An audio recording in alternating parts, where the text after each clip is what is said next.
Muy buenas tardes, estimados compañeros y amigos y hermanos en Cristo de la Asociación Católica de Médicos de Guadalajara, Asociación Civil. Soy el doctor Oscar Edmundo Sánchez Mercado, ustedes me conocen muy bien, soy miembro de la asociación y había acordado con ustedes que el día de hoy, 14 de septiembre del 2022, les iba a presentar un tema de nuestra sesión ordinaria correspondiente al mes de septiembre en forma virtual, porque ya ven que por cuestiones de la pandemia tenemos tiempo que no nos podemos juntar presencialmente. Pero pues estamos haciendo lo posible por seguir con nuestras actividades, aunque sea poquitas, pero tienen que ser a distancia, por seguridad. Casi a la mitad de los que estamos ahí en la sesión ya nos dio COVID, afortunadamente pues hemos salido. Bueno, el tema es el arte de envejecer, pero no estoy yo muy contento el hecho de presentarles únicamente el tema del arte de envejecer, si no les presento en forma completa el tema del envejecimiento en general, porque de esa manera es más comprensible el hecho de que tengamos algunas alteraciones mentales, psicológicas o sociales, familiares, etcétera, por la serie de eventos anatómicos y fisiológicos que se van dando por el proceso de envejecimiento. Lo vamos a ver obviamente de una manera muy rápida. Lo que yo estoy haciendo es como lo he hecho en las últimas 2 o 3 presentaciones, para que el material que les presento, que por lo general todo se me hace interesante, entonces resulta que en lugar de durar los 40 minutos del Zoom, bueno, afortunadamente hoy me prestan este Zoom que es de tiempo ilimitado, puedo, para poder presentarles el tema más o menos completo, pues lo divido en 2 partes. Y en esta ocasión, esta parte de hoy, que es más corta, únicamente les voy a presentar lo que es la anatomía y fisiología del envejecimiento, del proceso de envejecimiento, para quitar las 26 o 27, no, pues son 30 diapositivas que me llevaría del resto del arte del envejecimiento y a dedicarme posteriormente en enviarles el tema, que es el arte del envejecimiento. Ese es el tema. Por eso también voy a obviar en esta ocasión el iniciar con la oración y todo lo demás que debe ser, porque no es el tema ahorita. Es una parte primaria o primera parte, pues, de lo que sería el arte de envejecer, que se llama anatomía y fisiología del proceso de envejecimiento. Bien, pues les voy a presentar el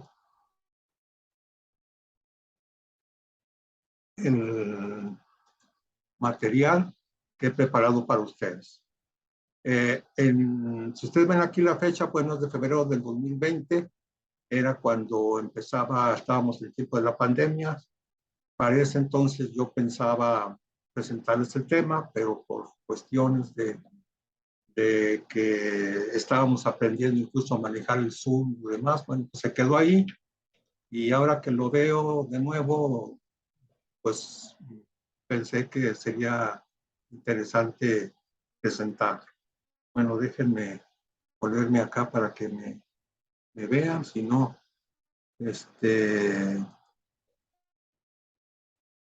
déjenme ver.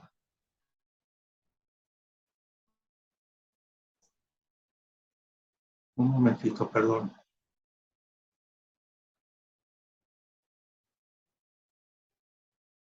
Ay,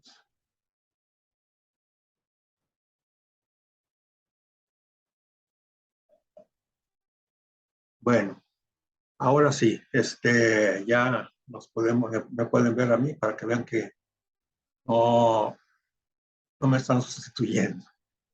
Bueno, miren, vamos les decía que es una forma breve, pero creo que lo más sustancial es lo que necesito que ustedes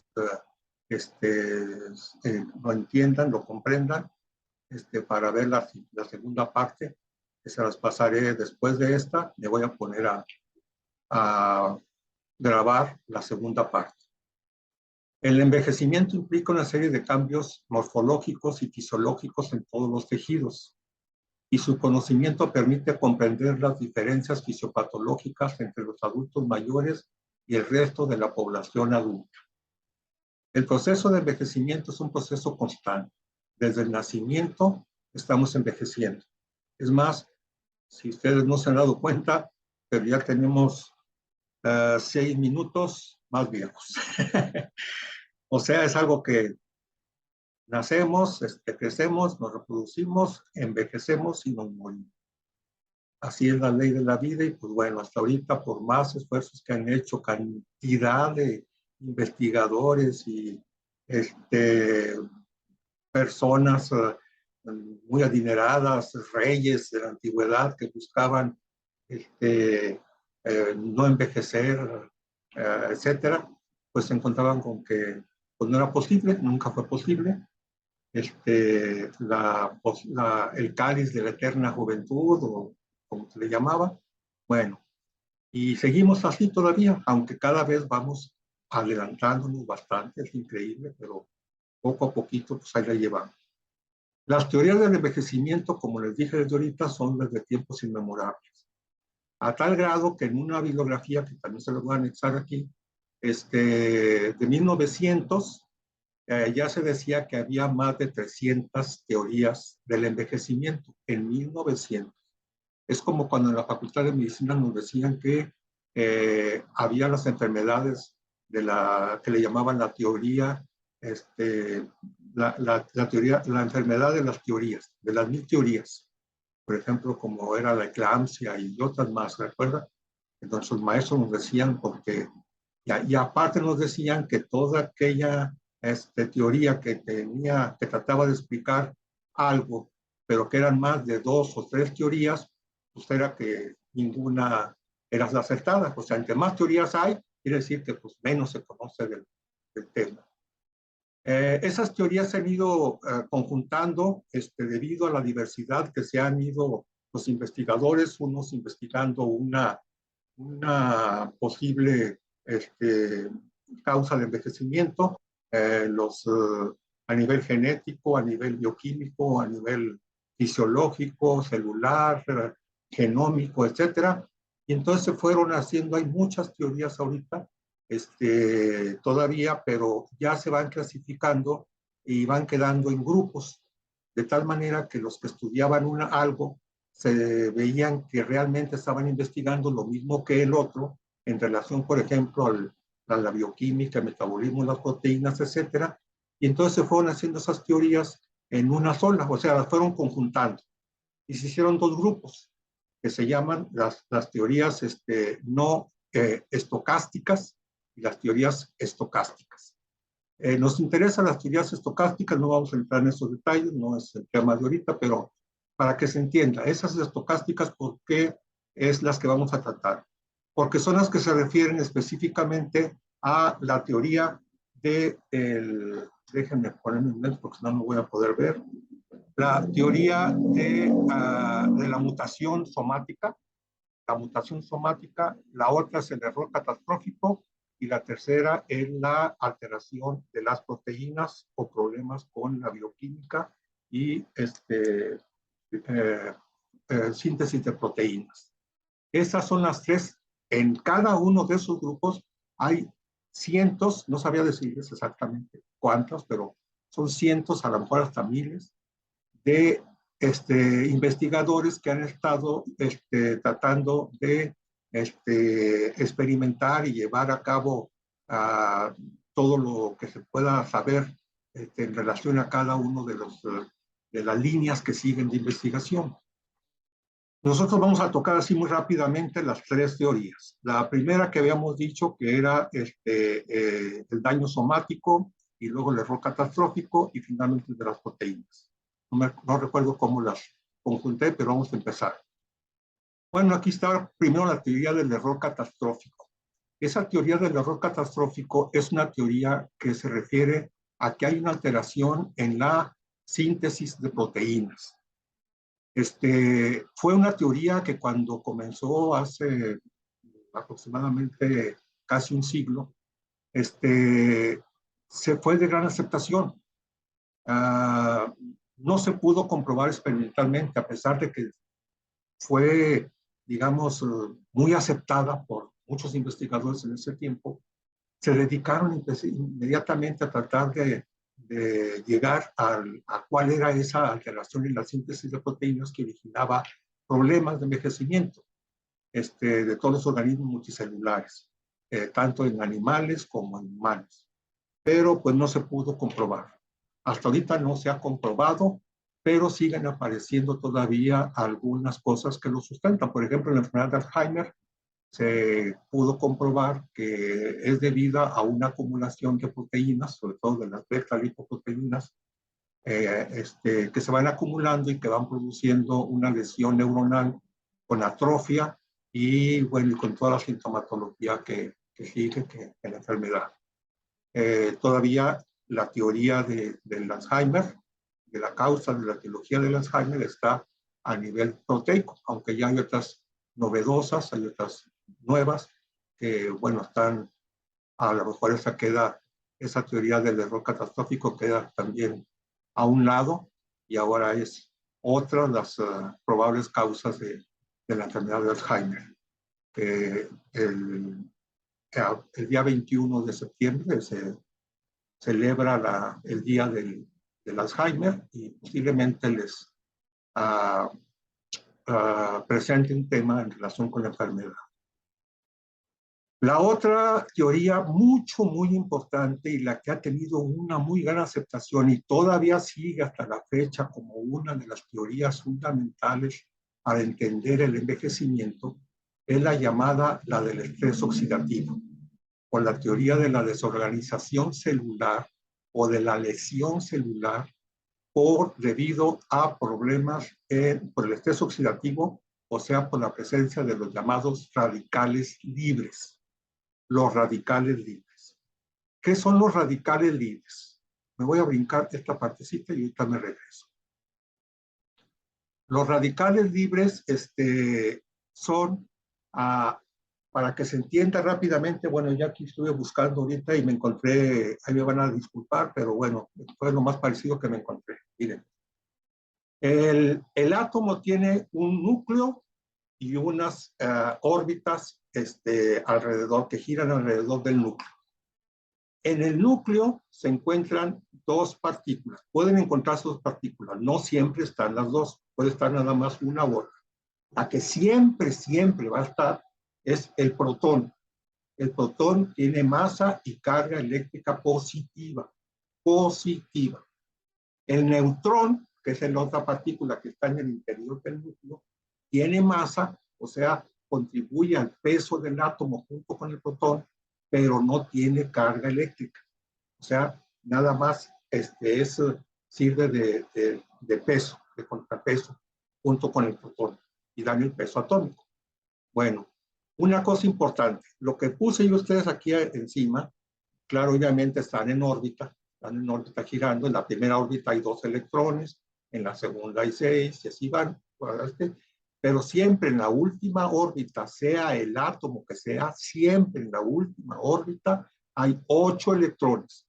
No puede haber más o menos, dependiendo de la estabilidad del átomo.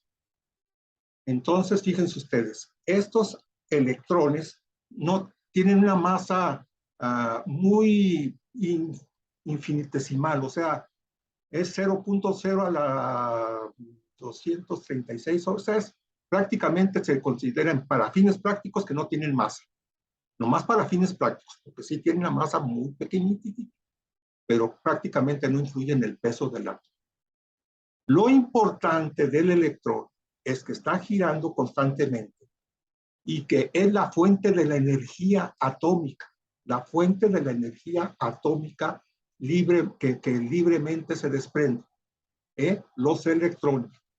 Pero los electrones son de carga eléctrica negativa, son de carga eléctrica negativa. Por lo tanto, déjenme ver aquí donde tenía unos papelitos. Ya los eché a perder. Por lo tanto, tiene que quedar bien claro lo siguiente. El número de protones que se encuentran en el núcleo, que son positivos, debe ser igual al número de electrones que se encuentran en las órbitas. O sea, protones y electrones tienen que estar en la misma cantidad. Si aquí hubiera, aquí puse 2, 4, 5, si aquí hubiera 5 electrones, o sea, 5 partículas de carga eléctrica negativa, obligadamente en el núcleo debe de haber 5 protones. Puede haber neutrones o no puede haber, pero para fines de electricidad se necesitan los protones. 5 protones y 5 electrones, en este caso, ejemplo que les pongo un poquito menos ridículo, pero van a disculpar. Entonces, finalmente el átomo, ¿qué tiene? ¿Qué carga eléctrica tiene? No tiene carga eléctrica, o sea, es negativa porque se neutralizan. Si son 5 protones positivos y son 5 electrones negativos, por lo tanto, pues no tiene carga eléctrica. El átomo normalmente estable, el átomo estable, no tiene carga eléctrica, ¿sí? Pero fíjense ustedes que si yo le quito un electrón, o sea, una carga eléctrica negativa, le quito una carga eléctrica negativa, y acá sigue habiendo 5 protones positivos, entonces predominan los 5 protones positivos. Acá ya nomás quedan 4 negativos, o sea, 5 positivos y 4 negativos. ¿Qué es lo que hay más? Positivos. Por lo tanto, este átomo se transforma en un átomo positivo. Un átomo que no tener carga, ahora resulta que sí tiene, y su carga es positiva. Y si lo ponemos en un aparato que tiene un ánodo y un cátodo, ¿ustedes recuerdan de eso? Se va a ir, como es positivo, se va a ir hacia el cátodo, porque los polos eléctricos se atraen. Entonces, este va a ser un catión. Y a eso, al átomo con carga eléctrica, se le llama ión. Al átomo con carga eléctrica se le llama ión. Con carga eléctrica la que sea, o negativa o positiva, ¿sí? Se le llama ión. Bueno, pues significa lo mismo. O sea, si a este átomo le llegara otro electrón, entonces serían 6, ya serían 6 negativos y nada más 5 positivos. Predominarían las cargas eléctricas negativas de los electrones. Y entonces el átomo también lo mismo, se convierte en un átomo con carga eléctrica, se convierte en un ión negativo, porque tiene más electrones que protones, y entonces ese sería un anión, ¿sí? Porque se iría hacia el ánodo, porque es carga eléctrica negativa y se va hacia el polo positivo. Entonces sería una, bueno, ¿eso por qué tenemos que verlo? Porque para que quede entendido, eso mismo que estamos viendo del ión, ese ión ustedes llámenlo radical o le llamamos radical. Lo que hemos formado ahorita, porque este electrón se fue, quedó un radical, ya quedó un radical, quedó un átomo con carga eléctrica, que en este caso fue carga eléctrica positiva, porque se fue un negativo. Entonces quedó un átomo con carga eléctrica positiva. Entonces, normalmente primero era neutral, ¿sí? Entonces, ahora se va a hacer con carga eléctrica positiva. Bueno, ya se me perdieron los papelitos, pero era carga eléctrica positiva.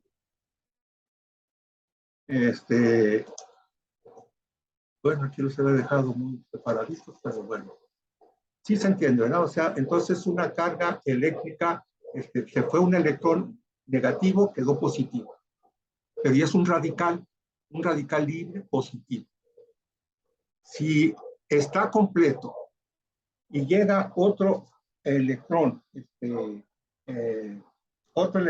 y se le añade, se le agrega, se le agrega aquí, entonces ese átomo es negativo. Negativo porque tiene un exceso de electrones. Bueno, esto es para explicar entonces por qué existen esos radicales libres. No son más que una consecuencia de una pérdida de electrón, eso se llama oxidación. Cuando el átomo pierde un electrón, se llama oxidación. Cuando recibe un electrón, aparte de los que tiene, se le llama reducción. Uno entendería que ¿cómo reducción si ganó? Pues sí. A mí en un tiempo yo me confundía mucho porque a veces no entendía qué era oxidación y qué era reducción.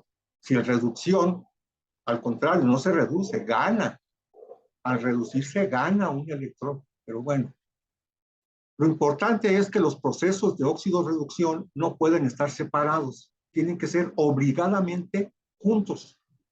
Un electrón que se fue, que se salió, no vamos a explicar aquí pues toda la química de por qué se van, o por qué se van a unirse con otro átomo, etcétera, como por ejemplo el cloruro de sodio para formar la sal, comparten un electrón, etcétera, del cloro con el del sodio, etcétera, y forman una molécula estable.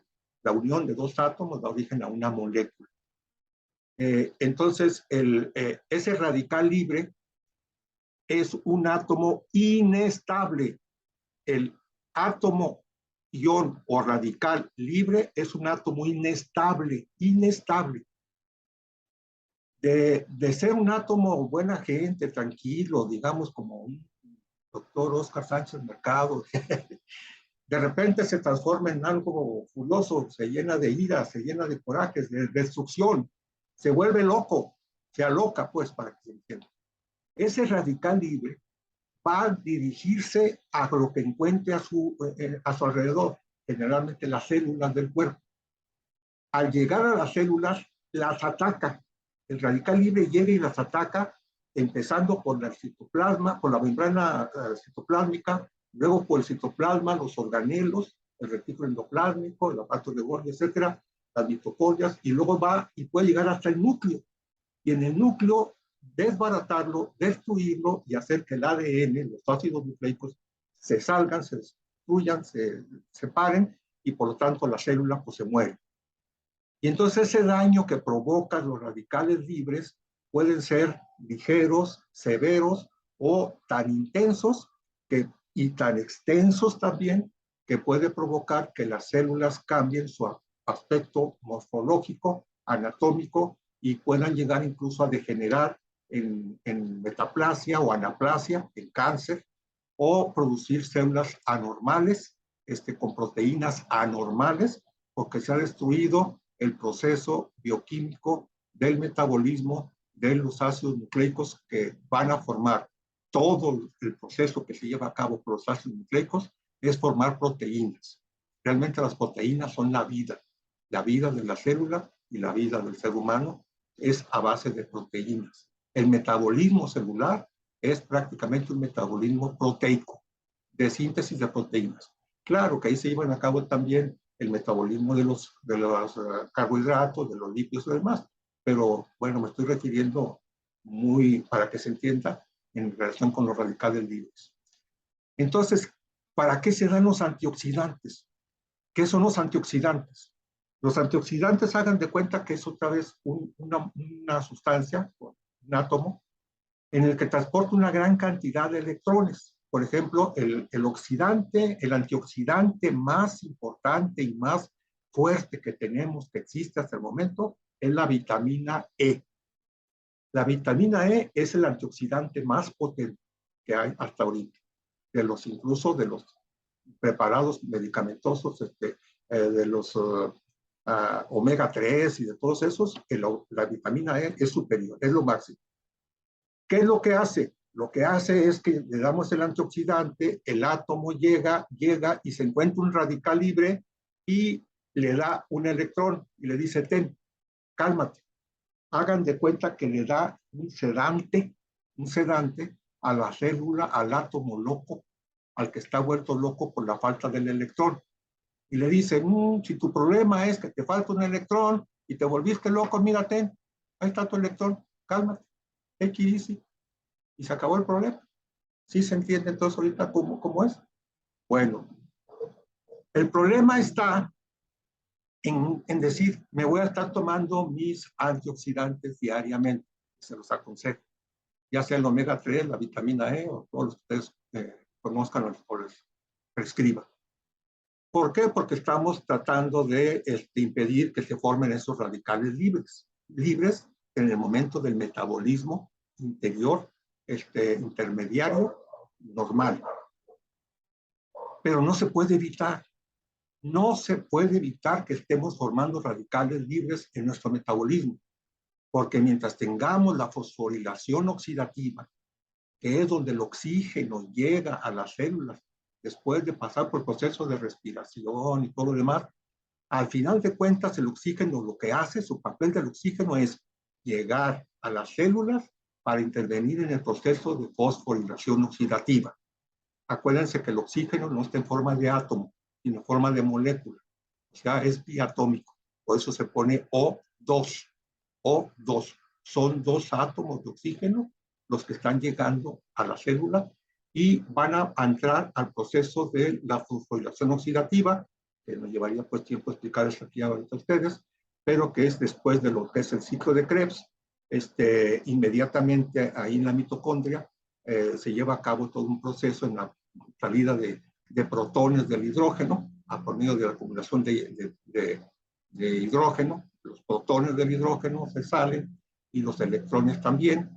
Y bueno, se hace un mecanismo que no lo vamos a explicar con detalle, pero que al final de cuentas el oxígeno va a tomar a los iones hidrógeno y también a esos electrones para formar agua endógena y productos intermediarios. Va a formar agua endógena, productos intermediarios y va a contribuir a la formación de adenosíntrifosfato. Entonces, al final del metabolismo, de la cadena del metabolismo es ATP, CO2 y agua. ¿Sí? ATP, CO2 y agua. Pero no mencionamos aquí los metabolitos intermedios. El oxígeno es esencial, indispensable para la vida humana. Pero es el peor, por decir así, entre comillas, es el peor enemigo que tenemos los seres vivos, porque produce una gran cantidad, a pesar de que vivimos gracias al oxígeno, el oxígeno provoca una serie de radicales libres y de intermediarios metabólicos que van a dañar las células. Y de ahí viene el proceso de envejecimiento. Ese radical, ese oxígeno va a formar, se va a unir con el hidrógeno y se puede unir con un hidrógeno y va a formar agua. H2O. ¿Sí? Un hidrógeno, dos hidrógenos con un oxígeno. H2O, agua. Es el agua endógena. Aproximadamente el 10% del agua que tenemos en el interior es de origen endógeno. Agua endógena. Luego sigue, pero el oxígeno puede ser que además se una con otro oxígeno y con iones hidrógeno y va a formar oxidrilos. Esos oxidrilos son radicales libres muy dañinos. Los más dañinos que existen, los radicales más dañinos que existen, son los derivados del oxígeno.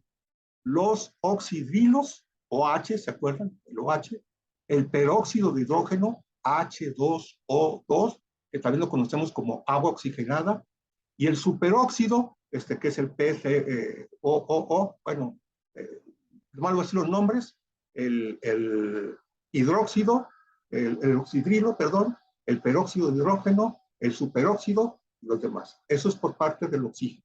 Y también por parte del nitrógeno se forman los radicales derivados del nitrógeno y del cloro y del ácido sulfúrico. O sea, hay una serie de elementos que desafortunadamente intervienen en el metabolismo, pero por cuestiones de reacciones locales, pues quedan digamos, la basura, lo extra, y ese es el radical libre. Bueno, a lo mejor me fue un poquito, me tardé un poquito más aquí, necesito hacer esto ya muy rápido.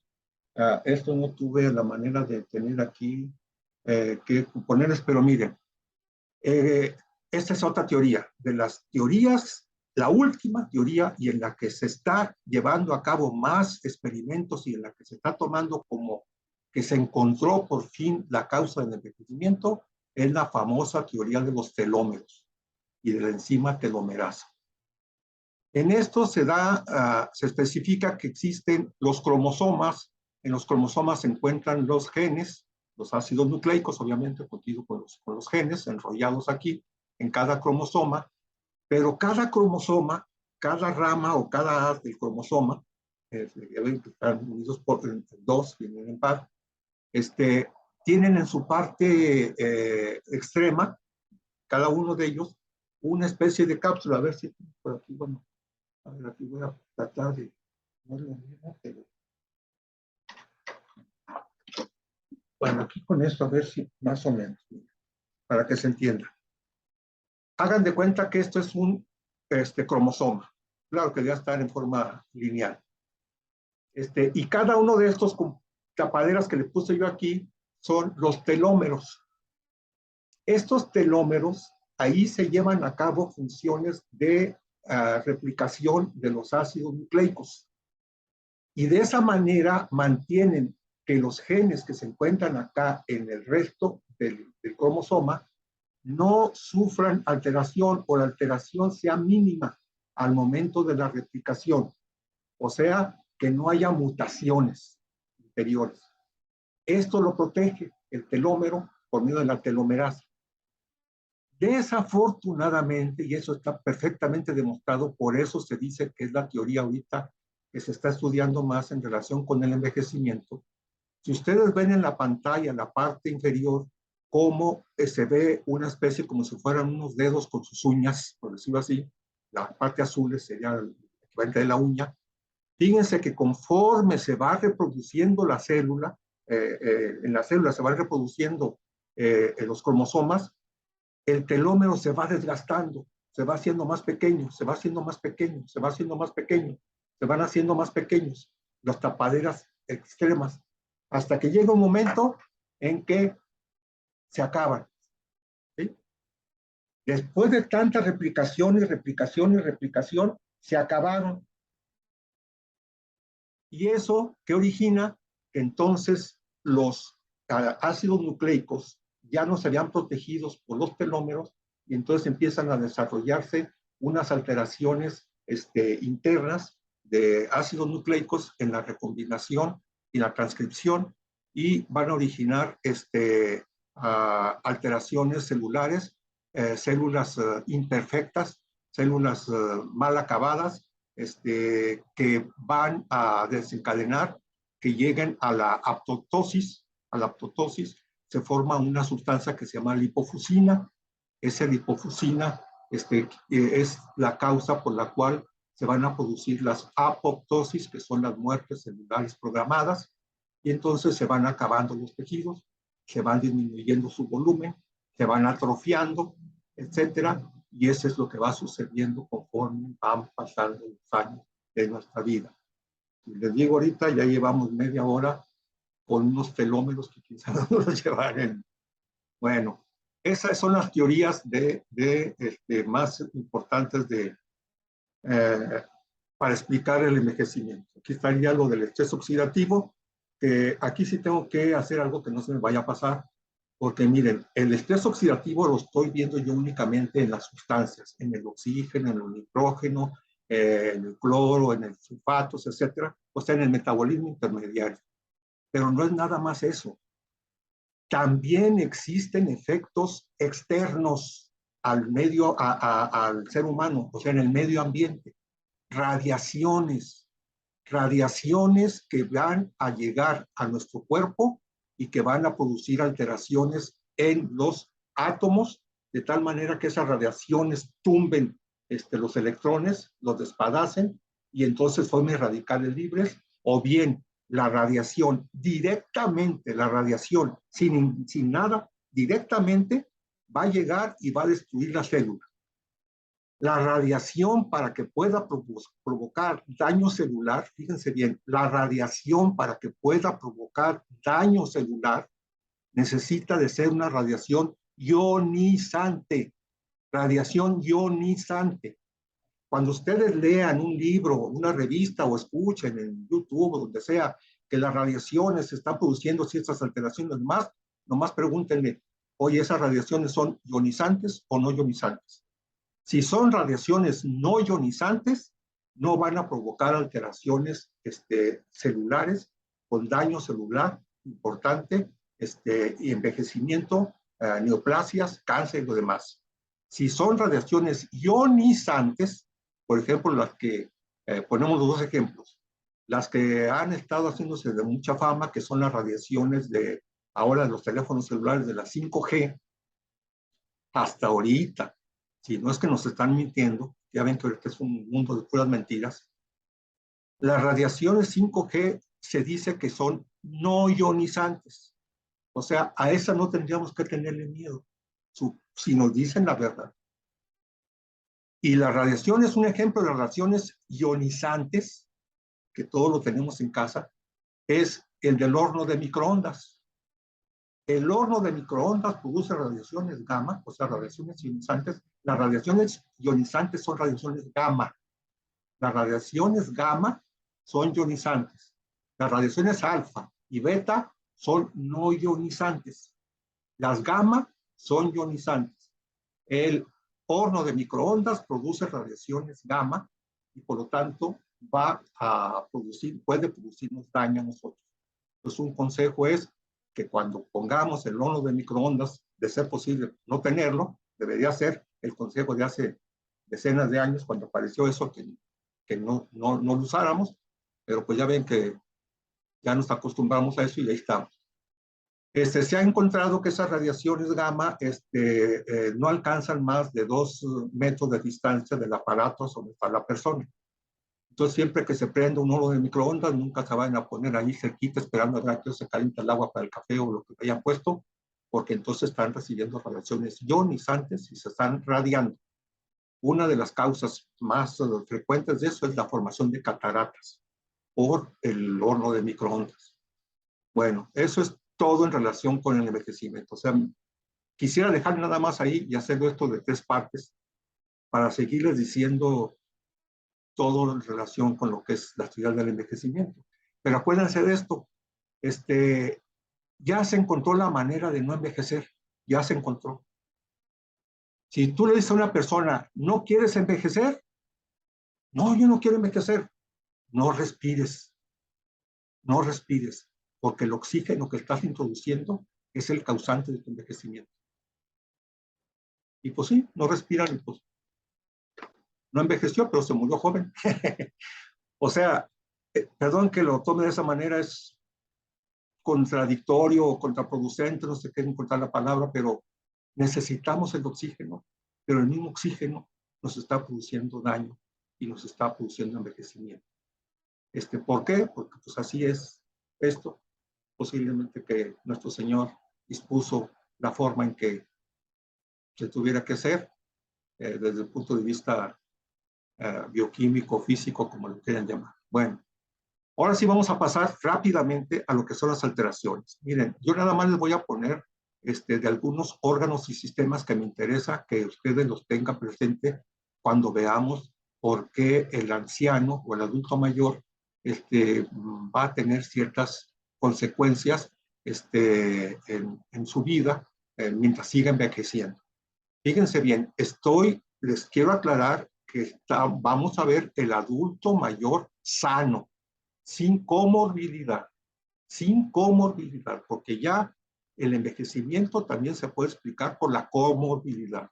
Yo, por ejemplo, soy diabético y la diabetes en mí me está produciendo otras alteraciones aparte de la glucosa, del metabolismo de los lípidos y lo demás, que me está produciendo también posiblemente el envejecimiento. Ustedes se fijan, ya no soy güero de ojos azules y bueno, posiblemente sea eso. Bueno, nada más les voy a decir unos cuantos órganos y sistemas. Empezamos por lo del aparato, lo que sería el riñón. En el riñón, lo importante es que, bueno, en todos los órganos que vamos a ver para terminar pronto, es de que todos van a perder su volumen, su tamaño, van a disminuir de tamaño, de su peso, O sea, se van a ir debilitando, se van a ir atrofiando, así hagan lo que hagan, ese proceso sí. Y es algo que también los científicos están estudiando porque no nada más es la función en sí, sino la anatomía, la morfología.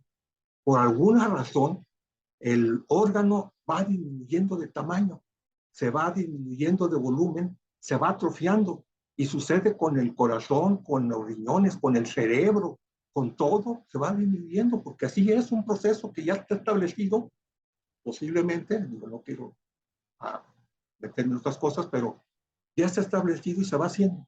Entonces, en todo lo que yo les voy diciendo va siendo lo mismo. Va disminuyendo su función, su tamaño, su peso, etcétera, y por lo tanto va a provocar problemas. Fíjense bien, va a provocar problemas funcionales que se pueden transformar en comorbilidad. O sea, un riñón que empieza a disminuir de tamaño, por ejemplo, al nacimiento, el riñón pesa aproximadamente 250, 270 gramos. Y a los 40 años, a partir de los 40 años, que empieza a notarse más la disminución del tamaño, ya pesa 180 gramos. O sea, ya perdió el 10% de su peso y de su tamaño, el riñón, los riñones. ¿Por qué? No sabemos por qué. O sea, por todo lo que está sucediendo, de lo que digo ahorita, de las teorías del envejecimiento, del error catastrófico, de las proteínas, de los telómeros, de los radicales libres, no sé, pues ahí van, ahí van, ahí van. Entonces, obviamente va a disminuir el volumen, perdón, el riego sanguíneo, perdón, se van a alterar el funcionamiento de los glomérulos. Acuérdense que el glomérulo es un ovillo vascular, va a llegar menos cantidad de sangre, el flujo plasmático efectivo, el flujo plasmático renal, en este caso, va a disminuir y va a alterar, obviamente, la filtración glomerular, va a haber pérdida de electrolitos, no va a ser la reabsorción adecuada y, bueno, va a producir una cierta de consecuencias. Esto es muy importante para decirles a ustedes que algo que se le olvida mucho al adulto mayor y que muchos médicos no prescribimos, incluso ni lo hacemos, es estar tomando agua. Después de los 40 años de edad, el adulto mayor va necesitando una cantidad de agua necesaria y no la toma. No la toma la necesaria. Tienen que ser, para que no se les olvide, 10. Sacaron 10 ahorita de la plática. O sea, 10 vasos de agua de 250 mililitros diarios, de agua natural, de agua de garrafón, de agua natural, que puede ser también acompañado de los líquidos, que tomen en cuenta los líquidos que tomen las comidas, de caldos o refrescos o lo que tome, pero tiene que hacer en total 2,5 litros a 3 litros, diarios, incluyendo sábados, domingos y días festivos. O sea, siempre, porque el anciano tiende a la deshidratación y a trastornos del metabolismo del sodio, a veces con hiponatremias e hipercalemias, con hiperpotacemias. Y todo eso puede ser corregido mientras toma, bueno, parcialmente, o ayuda a corregirse si toma los 10 vasos de agua diarios. Pues que empieza a ser una costumbre para todos nosotros. Yo no lo hacía y tengo apenas como 3, 4, 5 meses que lo estoy haciendo gracias a que, digo no gracias, perdón, debido a que a mi consuegro, que tiene diabetes y que se puso muy, muy grave, le iban a amputar las 2 piernas, lo vio el nefrólogo y lo primero que le preguntó es cuántos vasos de agua toma al día y dijo, pues 1, ¿no? La primera receta que le dio fue que tomara 3 litros de agua diarios, los anotara y se los llevaran en la siguiente consulta. A la semana tenía que llevar la lista de todos los vasos de agua que había tomado y a qué hora. 3 litros de agua diarios, sin haberlo revisado. Yo estuve ahí presente en la consulta y me quedé, ¿cómo? Entonces me puse a leer esto y a recordar y vi que esto que yo ya lo había enseñado a mis alumnos de la maestría de nutrición clínica en la Universidad del Valle de México. Ahí estuve 8 años dando clases. y daba ese tema, fíjense. Y lo que pasa es que no lo seguimos. Bueno, como se altera la función renal, acuérdense que también ahí se lleva a cabo el sistema, forma parte del sistema renina-angiotensina-aldosterona, que también se altera y por lo tanto va a haber alteraciones en la formación de angiotensina 1 en el hígado, angiotensina 2 en el pulmón y finalmente su acción a nivel vascular en la vasoconstricción. Por lo tanto, el paciente tiene a atender hipotermias, bajas de presión al momento de levantarse, no voy el nombre, perdón, y también problemas en el metabolismo del sodio y del potasio. Bueno, aquí ven ustedes, les puse ahí para que no se les olvide cómo está el señor tomando agua y cómo están los riñones de las mujeres y de los hombres, muy contentos, ya viejitos, viéndose uno al otro, y no sé qué estarán diciendo, pero mejor hay que seguir tomando el agua, ¿verdad? Bueno, ¿qué pasa en el corazón? Lo mismo que dijimos. Empieza a haber alteraciones en el volumen del corazón, en el músculo liso que se empieza a atrofiar, en la conducción nerviosa del nodo senoauricular al nodo senoventricular. De tal manera que esas alteraciones van a producir que disminuya el volumen cardíaco, lo que se llama el volumen cardíaco efectivo, y también empieza a haber alteraciones en la conducción nerviosa.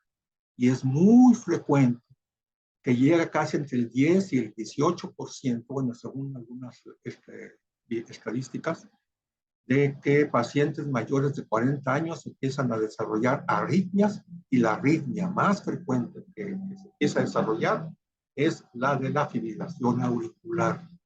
Fibrilación auricular, ¿por qué? Por el proceso de envejecimiento, por las alteraciones en el acortamiento de las células elásticas, de las células miocíticas, del miocardio, las válvulas cardíacas que también se empiezan a alterar, y sobre todo la conducción nerviosa. Y en eso quiero decirles que mi esposa es 2 años menor que yo, y bueno, ya va para 1 año y medio que empezó con la fibrilación auricular, y bueno, ha sido una de consultas y de exámenes y todo. Afortunadamente está más o menos controlada, pero sigue con la fibrilación. Bueno, eso es lo más importante que decir. Yo aquí me acuerdo mucho de esto, de las primeras clases que recibí en la Escuela de Medicina en 1964. No me acuerdo de qué maestro, que nos dijo, el ser humano vive lo que vive en sus arterias. Eso nunca se me olvidó. El ser humano vive lo que vive en sus arterias.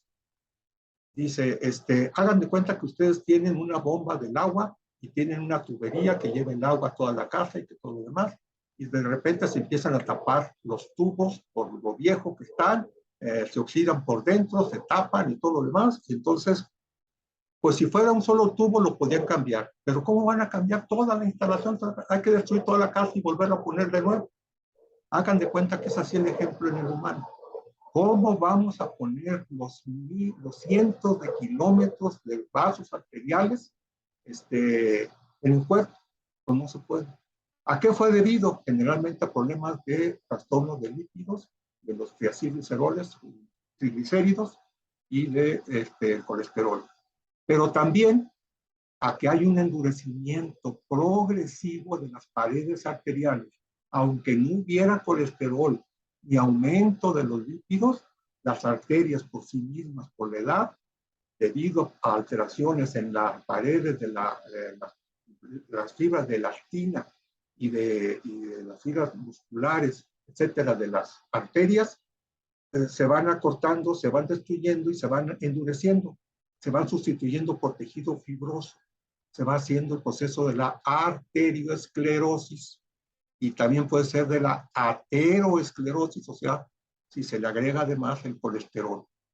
Entonces viene ya el problema de hipertensión y todas las demás consecuencias que siguen.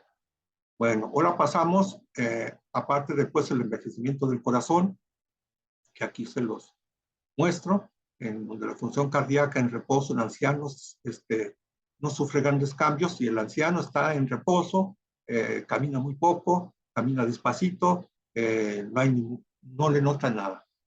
Pero si quiere hacer ejercicio, pues ahí es otro mundo ya para el anciano. O sea, aparte del problema respiratorio, que aquí no se los expuse, la dimensión, la capacidad funcional del pulmón, la capacidad vital y lo demás, disminuyen también, esa no lo puse aquí como parte también del proceso de envejecimiento, está el proceso de que el corazón no puede mantener un volumen cardíaco efectivo con el ejercicio. Entre más ejercicio haga, más difícil se le hace al corazón bombear la sangre necesaria para satisfacer el metabolismo durante el ejercicio.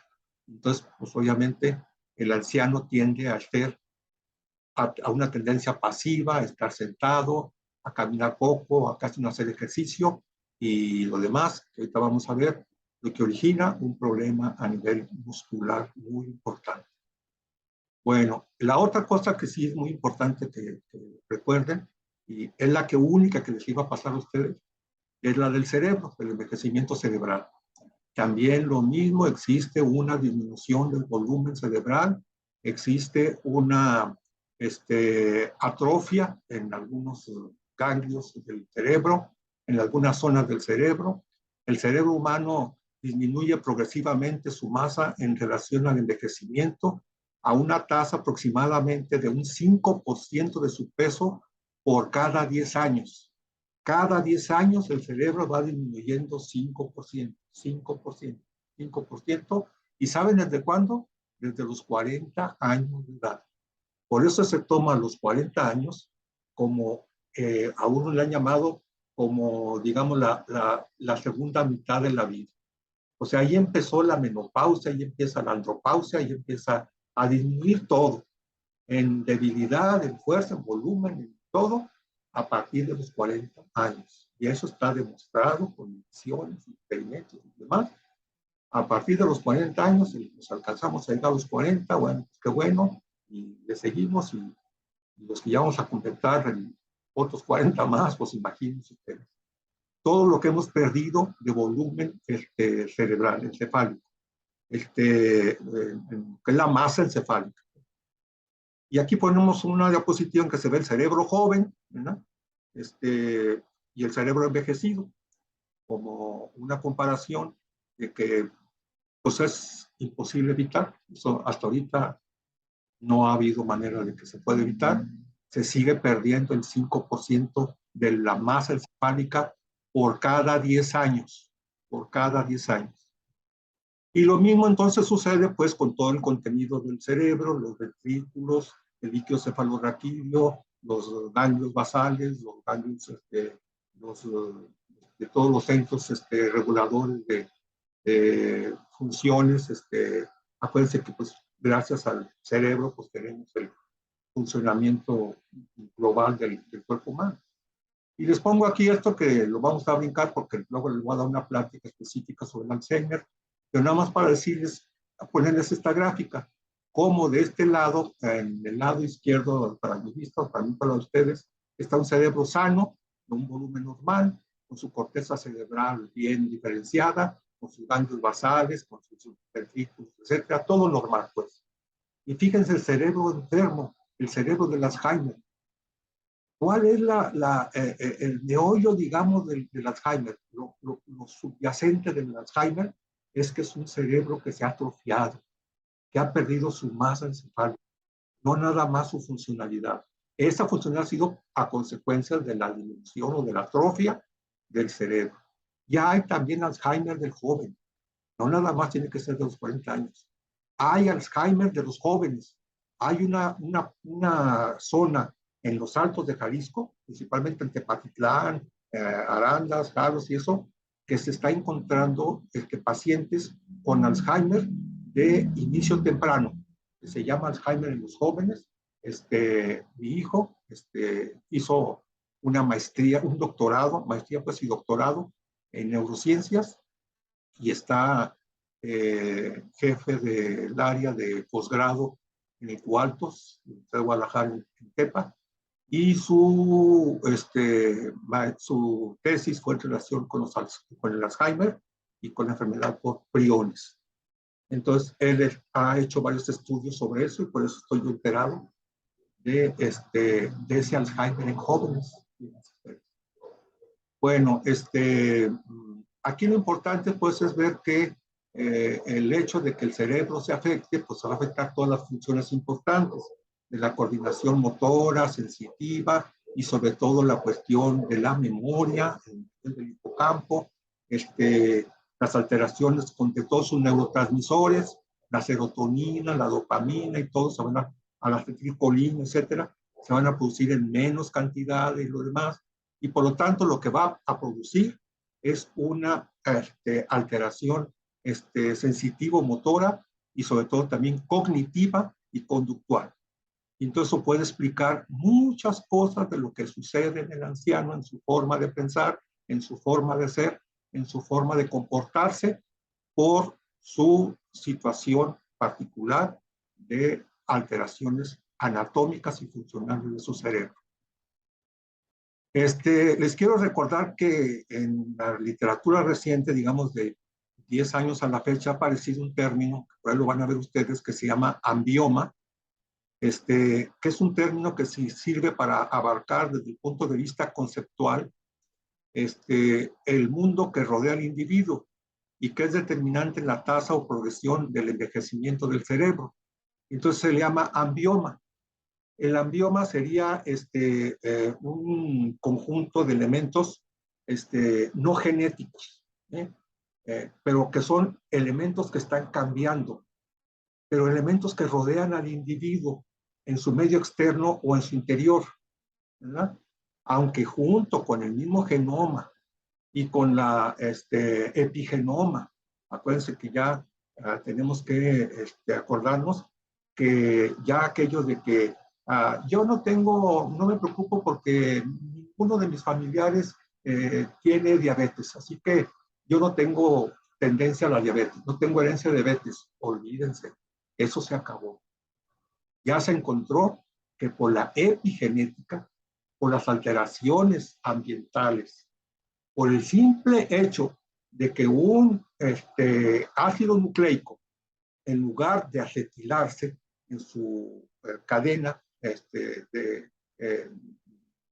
de formación, en lugar de acetilarse, de ponerse un grupo acetilo, fíjense, se pone un grupo metilo.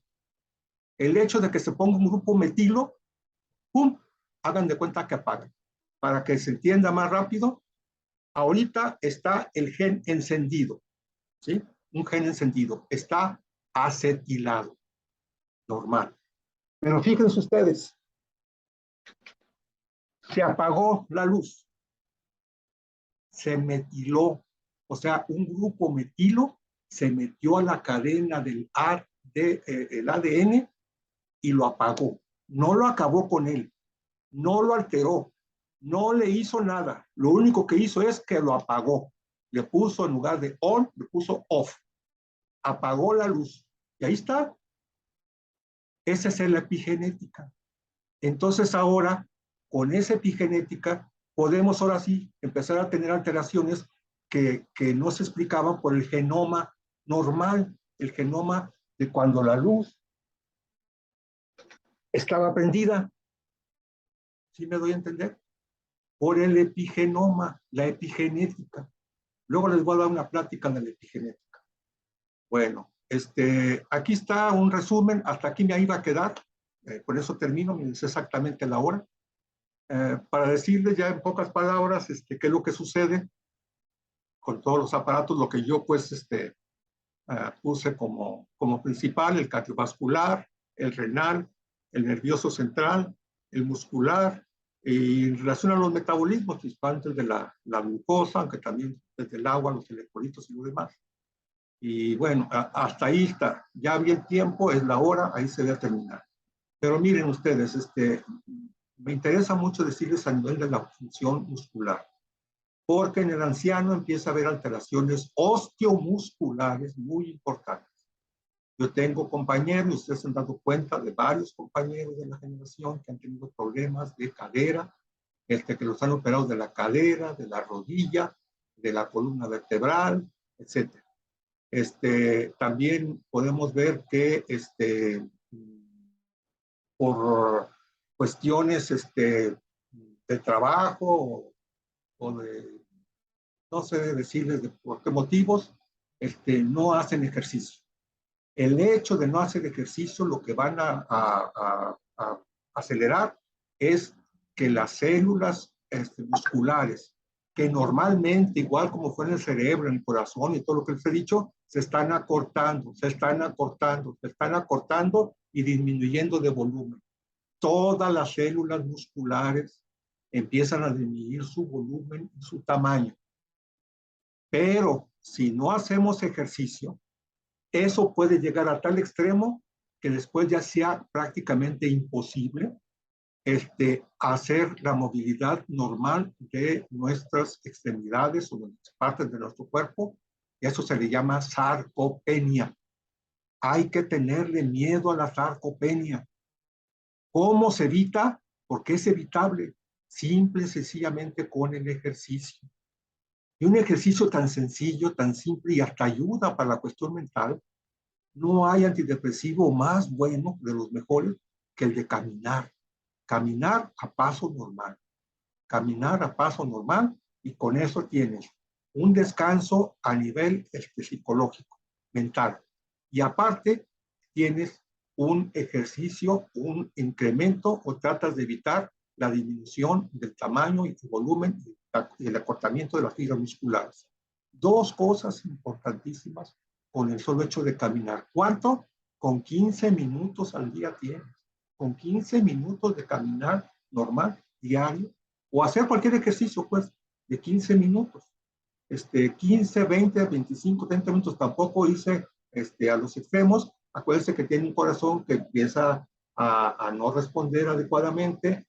Tienes que ver primero cómo está tu presión arterial, que no vas a tener problemas de origen coronario, nangor pectoris, o sea, todos los cuidados que debe haber para no hacer ejercicios extremos. Pero un ejercicio simple, que no hay mucho problema, es el de caminar. Simple, es más, en la misma casa, adentro de la casa, pero por la inseguridad, ya no sabes en qué momento te va a salir, te van a asaltar. En la casa, con que camines en tu casa y des vueltas en tu casa, ahí, 15 minutos, con eso es suficiente y ya. Aunque tal vez la cuestión mental no sea tan efectiva como cuando sale uno hacia afuera. Bueno, esa es la sarcopenia, ¿sí? Otras alteraciones son las alteraciones de la glucosa. Acuérdense que el anciano está acostumbrado a comer, sobre todo en la edad adulta, iba a grandes comidas, comidonas, etcétera, festejaba, bueno, todo, y para festejos siempre hay comidas, cervezas, de todo, y eso incrementaba el peso de la persona. Y entonces hay ancianos que llegan a la edad adulta o adulto mayor con exceso de peso. Eso lo primero que tienen que hacer es ahorita es medirse ustedes el perímetro abdominal. Las mujeres deben de tener menos de 87 centímetros y el hombre menos de 94. Si están pasados de ahí, ya tienen problemas. Y esa es una obesidad mala, por decirlo así. Todas son malas, pero esta es preocupante, pues. Preocupante porque tiene tendencia a la resistencia a la insulina. Y eso puede originar un síndrome metabólico que puede dejar como consecuencia una diabetes tipo 2, ¿verdad? Y que incluso a la larga puede ser hasta transformarse en diabetes tipo 1. Entonces hay alteraciones en el metabolismo de la glucosa. Y de las glándulas endócrinas es mi tema. Acuérdense que soy pediatra primero, en el Seguro Social hice pediatría, la residencia de pediatría, y en el civil viejo hice la residencia de endocrinología. Fue endocrinología de adultos y pediatría obviamente con los niños. Después tuve que hacer un diplomado de 6 meses para juntar endocrinología de adultos con pediatría, porque la gente me conocía de pediatra. Y luego supieron que yo era endocrinólogo. Y entonces me llevaban pacientes de endocrinología pediátrica, ya que no creen que no sabía, o sea, no sabía manejar la talla baja y todo eso, no sabía. porque a mí no me enseñaron endocrinología pediátrica, me enseñaron endocrinología general del adulto y me enseñaron pediatría, obviamente de niño, pero las dos cosas no, yo tuve que hacer después. Por eso me llama la atención lo de la endocrinología, demostrárselas, obviamente no lo vamos a hacer.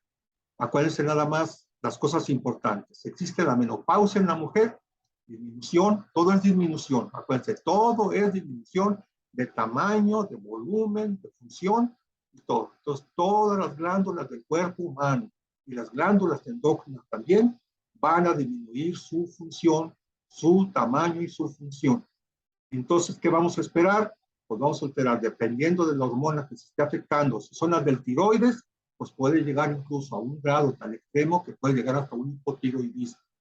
Si son las del páncreas, que acuérdense que la pancreatopausia, que pudiera originar la diabetes tipo 2.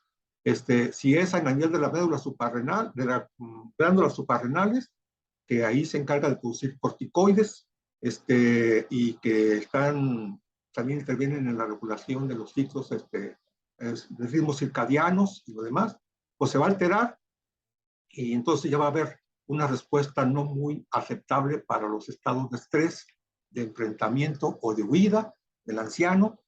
Se puede asustar o no asustar, o se vuelve con una conducta muy inestable, muy poco predecible. Lo mismo a nivel testicular, la andropausia, que llevaría mucho tiempo verla en las mujeres, en los ovarios, la menopausia, y lo demás, acuérdense que también acá en las tiroides, están las paratiroides con alteraciones en el metabolismo del calcio y del fósforo, y su consecuencia es la osteoporosis. Después de los 40 años es necesario que cuando menos cada 2 años, después de los 40 años y después, conforme se vayan encontrando alteraciones, se tengan que hacer mediciones, radiografías para ver si se tiene osteoporosis y en qué grado va. Y además tomar los suplementos de calcio, fósforo y lo que recomiende según el grado extremo que se tenga. Lo mismo a nivel pues del hipotálamo, empieza a haber alteraciones aquí sale la andropausia, la menopausia, la llamada fatiga adrenal, las alteraciones en el agua, en los electrolitos, y ya. Y lo único que me voy a tener es aquí un poquito es en lo que les decía que es lo reciente. Resulta que una teoría que apareció, además de las 3 importantes que les dije, de las teorías, 3 importantes de las cientos que hay, del error catastrófico y todo eso que les dije al principio, ahora está una teoría que es la teoría de antes de esto, perdón, disculpen, antes de eso estuvo la teoría de la deficiencia de hormona del crecimiento. Se encontró que existe una disminución de la hormona del crecimiento, como les dije, de todas las demás hormonas también, en cantidades muy variables, en proporciones muy variables y todo. Pero esa del crecimiento, a alguien se le ocurrió, oye, si está disminuyendo la hormona del crecimiento en los ancianos, ¿por qué no se la ponemos? Y a lo mejor eso va a hacer que sea una hormona anti-envejecimiento, porque los primeros resultados que se tuvo con un grupo de ancianos en estudios no bien hechos, después se vio pues eso, era de que se les aplicaba la hormona del crecimiento y el anciano tenía, sin una recuperación de rejuvenecimiento, cuando menos había una especie como de retardo en su envejecimiento, ¿sí? No se podía medir exactamente lo demás, pero bueno, se hizo tan popular después de la publicación de esos artículos en New England que se empezaron a poner en todo el mundo. En todo el mundo se empezó a poner hormona del crecimiento, porque era para rejuvenecer, para evitar el envejecimiento, anti-envejecimiento, hasta que empezaron a reportarse muertes, fallecimientos por el uso de la hormona y complicaciones que en algunas veces fueron por parálisis motoras, bueno, alteraciones importantes, y entonces se dijo, ¿sabes qué? Espérame, no está comprobado, se revisaron los estudios que se habían hecho, se vieron que no estaban hechos en forma adecuada, siguiendo la metodología científica más conveniente, etc. Bueno, Y ahorita está, hay todavía gente que sigue diciendo que sí, que la hormona del crecimiento sí, bueno. Pero ahora alguien encontró que la melatonina regula la producción de la hormona del ritmo de luz y oscuridad. La melatonina se empieza a secretar por la glándula pineal en el momento en que hay oscuridad. Ese es el momento en el que la melatonina empieza a secretar, la glándula pineal, perdón, empieza a secretar melatonina, cuando se oscurece. Por eso es que cuando hay alguna plática, como la mía ahorita, a lo mejor si ustedes están viendo a oscuras, ya están dormidos, es automático, porque así es. Ya está establecido que la hormona, la glándula pineal empieza a segregar melatonina, que va a inducir el sueño, por cuestiones de origen de luz-oscuridad. Luz-oscuridad. ¿Cuál fue el detonador del lanzamiento de melatonina de secreción? La falta de luz, la oscuridad. Por eso es que se dijo que esa hormona se llamaba la hormona de la luz. Y como la luz se toma como la luz, yo soy la luz viviente, yo soy la luz, etcétera. Entonces empezó a decir que ahí se encontraba el alma. Para Aristóteles, el alma residía en la glándula pineal. Y para muchos otros autores más, ahí estaba, en la glándula pineal, porque la relacionaban con el hecho de que tuviera que estar sincronizada con la luz, que era la vida, el ver, o la oscuridad, que es la muerte, o el no ver nada, apartarse del mundo con la oscuridad. Pues ahora se están haciendo estudios y están encontrando que parece ser que la melatonina, ahora se ha encontrado también que la melatonina pudiera también estar influyendo en el metabolismo de los radicales libres, como una sustancia también protectora, una hormona protectora frente al envejecimiento. No saben explicar todavía por qué, no ha habido experimentos así que lo demuestren, y lo han relacionado con que tiene un papel antioxidante, o sea, que bloquea los radicales libres, que posiblemente influya directamente en los neurotransmisores cerebrales, produciendo neurotransmisores de tipo de dopamina, serotonina y lo demás. Además de que el hecho de que induzca el sueño, acuérdense que pasamos prácticamente casi, bueno, pues una tercera parte de nuestra vida dormidos. En realidad nomás vivimos 2/3 de nuestra vida. Una tercera parte nos la hemos pasado dormidos, fíjense, una tercera parte de nuestra vida. Yo tengo 74 años, en noviembre cumplo 75 años, el 11 de noviembre. Les aviso porque en ese día van a sonar todas las campanas de todo el mundo. Y, y si se con la tercera parte, imagínense, pues ya me pasé más de 25 años, yo creo, dormido. ¿Tienes? Entonces se supone que ¿por qué tiene que haber el sueño? ¿Por qué tiene que, se estableció, Dios nuestro Señor nos estableció el sueño y vigilia, el sueño y la vigilia? Porque el sueño es para recuperar nuestras fuerzas, descansar mentalmente, aunque sigue trabajando nuestro cuerpo interiormente, sigue habiendo metabolismo, seguimos respirando, seguimos procesando por medio de los sueños, seguimos produciendo neurotransmisores, etcétera, etcétera, pero es una forma de recuperación de fuerzas que ustedes saben, todo el que se enferma, pues le da sueño, se va a la cama, tiene que estar acostado, etcétera. Hasta el COVID. A mí me dio COVID y me pasé 4 días casi dormido. Bueno, entonces ahora no se ha demostrado, hasta el momento, se carece de estudios que recomienden el uso sistemático de melatonina en el anciano sano. O sea, yo les estoy diciendo que está en experimentación. No les vaya a pasar como la hormona del crecimiento, que se la empezaron a aplicar y que dijo el doctor Óscar Edmundo Sánchez Mercado, premio Nobel de Medicina, que la melatonina era efectiva para el antienvejecimiento. No está demostrado. Y yo les insisto, y aquí va a quedar grabado, es un estudio que se está llevando ahorita a cabo y que se está encontrando que posiblemente tenga algo que ver en evitar como antioxidante, como protector celular, neurotransmisores y etcétera, para que el envejecimiento no se dé en forma acelerada, o sea, que sea una forma de antienvejecimiento. Pero ya les dije yo a ustedes, a menos que la melatonina fuera directamente y bloqueara el oxígeno para que no entrara a las células, o sea, pues muriéramos, no se puede hacer nada. Mientras estemos respirando, vamos a estar envejeciendo.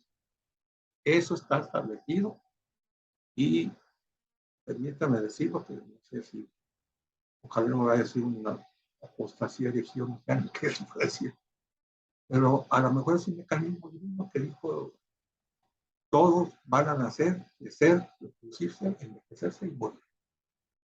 No va a haber otra. O sea, todos tenemos que morir, todos vamos a morir. Y todos vamos a envejecer si seguimos pues un camino de peregrinaje.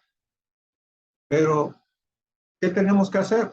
Agradecer a Dios nuestro Señor que nos permite seguir peregrinando por esta vida y con la menor comorbilidades posibles hasta donde está. Siempre y cuando se haga primero su santa voluntad y no la nuestra, no la mía. Hágase siempre tu voluntad, primero tu voluntad, tu santa voluntad, luego la de nosotros. Entonces, pues aceptar, nos toca, pues nos toca. Pero pues científicamente, pues tratamos de ver, oye, pues, ¿qué está pasando? ¿Por qué envejecemos? ¿Por qué? Pues es algo que, que ya está establecido de esa manera. Miren, les puse eso como final porque nunca se me olvidó de la escuela de medicina, de las primeras clases que recibí en la escuela de medicina, eso nunca se me olvidó, que nosotros, que el humano, el ser humano vive lo que viven sus arterias. No es, en aquel entonces era una cosa establecida como tal. Obviamente ahorita sabemos que no. Digo, sí influye, pero que no es la única causa. O sea, ya se dieron cuenta ustedes de todo lo que hay. Bueno, pues finalmente fíjense en lo que quedamos. Los cambios, me faltó decirle los cambios del tubo digestivo, de la piel, del aparato respiratorio, bueno, o sea, hay un libro que se lo voy a anexar como bibliografía. El que quiera leer todo el libro acerca del proceso de envejecimiento que fue editado por la Academia Nacional de Medicina de México, muy bonito, muy interesante, bastante, es algo voluminoso, pero lo va uno leyendo. No los quiero desanimar para que no lo lean, para decirles, miren, lo van a leer para que vean todo lo que hay al respecto, pero al final de cuentas, mientras sigamos respirando, vamos a seguir envejeciendo. Hermanos en Cristo, estoy tratando de hacer todo lo posible por continuar nuestras pláticas, nuestras sesiones. Es una cuestión difícil, pues, o sea, llevarlas a cabo presencialmente. Yo estaba muy entusiasmado con eso. Medio me deprimí un poco, o no deprimí, sino que se me quitó mucho el entusiasmo en cierta manera por cuando me dio el COVID y a mi esposa también, a los dos juntos, y ahora más estamos ahí aquí en la casa. Entonces, pues se la piensa uno. Usamos el cubrebocas, pero ya casi nadie lo usa. Tengo 4 vacunas, que por cierto, les adelanto, no quiero ahorita que me tomen como una persona antivacuna, yo nunca creí en las famosas vacunas. Sigo creyendo en que sí tienen óxido de grafito. Digo, no es el tema, perdón, pero miren, estoy a tal grado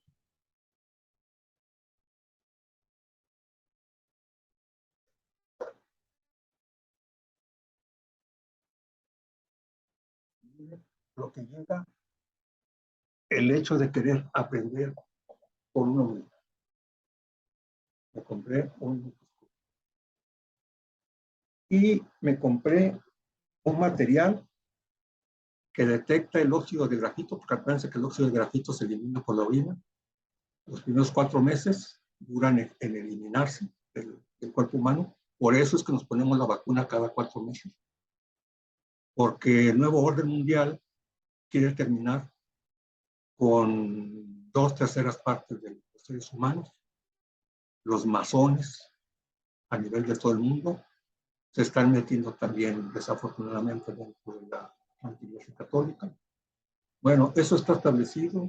Si quieren leer el libro de Daniel, bueno, ahorita ya es otro tema, perdón, disculpen, no quiero, mejor después les doy un tema sobre esto, pero pues cada quien podrá tomar su decisión de seguir o no.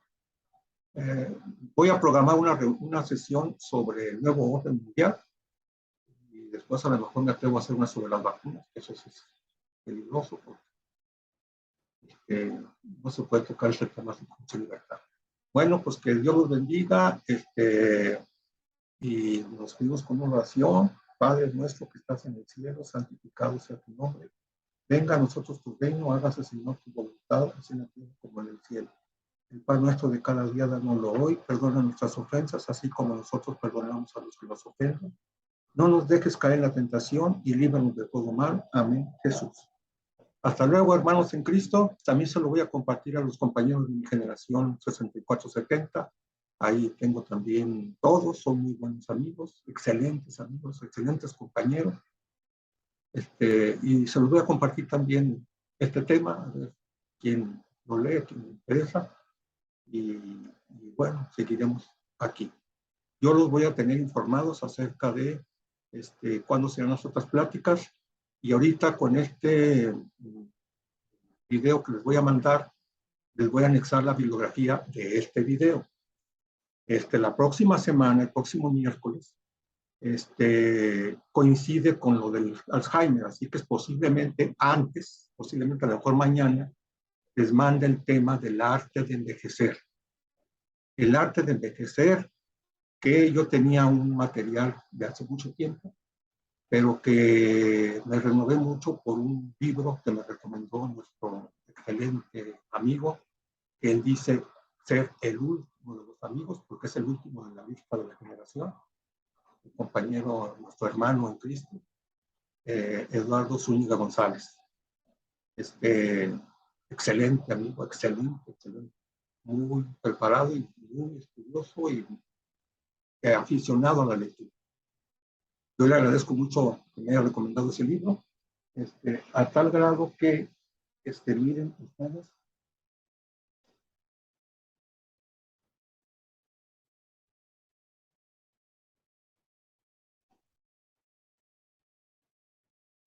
ya agoté los libros que había en la librería de aquí de Guadalajara, cuando menos mientras hacen más pedidos de ellos, y los estoy regalando a los amigos, muy amigos, este domingo ahí en la colina, que regalé 2. Bueno, me quedan 2 que ya tengo preparados para regalar. Es un libro muy interesante, les va a gustar mucho, y lo que yo les voy a presentar es ese libro en forma resumida. No se lo voy a presentar todo el libro, obviamente, pero sí en forma resumida, para que se interesen, lo busquen. Es muy barato, son creo que 143 hojas y vale 136 pesos. Bueno, eso me costó. Bueno, hasta luego, muchísimas gracias por todo y a ver qué día nos vemos. Ya tengo muchas ganas de verlos a todos. Ojalá nos podamos ver pronto. Ahora déjenme ver cómo me salgo de aquí, que ya ni sé. A ver, aquí. Parece que ya, ahora sí. Adiós.